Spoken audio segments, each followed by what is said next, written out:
back. So glad you tuned in with me. Let's talk about spiritual development.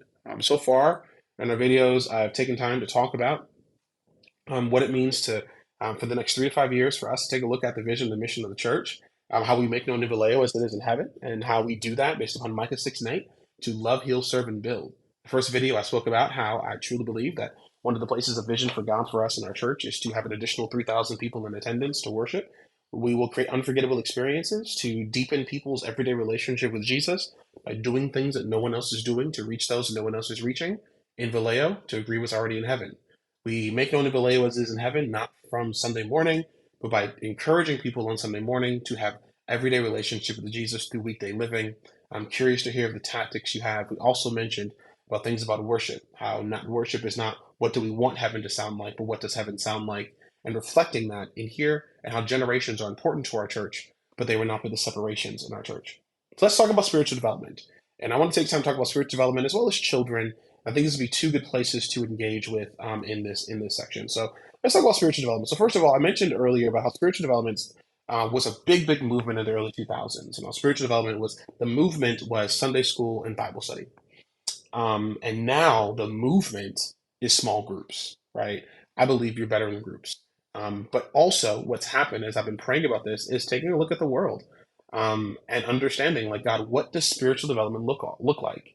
And honestly, to tell you the truth, for the next 3 to 5 years, I, I don't have anything new for us to do. But this will not be a catch-all for what we don't want to do. Sunday morning is so vital. That's why the preaching on Sunday morning is so important. And as we grow, the issue that God kept putting in my spirit when it came to spiritual development and friendship is our lack of hunger. Programming cannot compete with hunger. So we can talk about seminaries and classes and think tanks and all these different things that teach. But if we are not hungry for the gospel, programming will not outweigh our hunger. So our goal for the next 3 to 5 years is to deepen our hunger for the gospel. We'll be intentional with Sunday morning and be intentional to keep the small groups we have so we can teach the gospel. But once we're hungry, then I truly believe that God will provide the space and the language to satisfy and satiate our hunger. But based upon what God kept sharing with me, there's a lot of infant-like things that we are still learning as a people. And a lot of infant-like things that we got hungry for and lost our hunger that COVID gave us. Things like, how do we study the scriptures? What are the greater gifts? What are the things that God has in his word for us? Who was Jesus? Who were the apostles? Who were the minor prophets, major prophets? Name the books of the Bible. What does it mean? What is the summation of First and Second Kings? Where do you see the cross references between First, Second Kings, First, Second Chronicles throughout the scriptures? What is in First and Second Samuel? Give me the story of David beyond his sin. Give me the story of David beyond the David and Goliath. That's not to beat anybody down. Rather, there's a lack of hunger, and God is we're not hungry enough to even create the programming. And so the next 3 to 5 years is to deepen our hunger so that God can give clarity to the programming. That's the prayer point. That's the tactic. That's the vision for the next 3 to 5 years.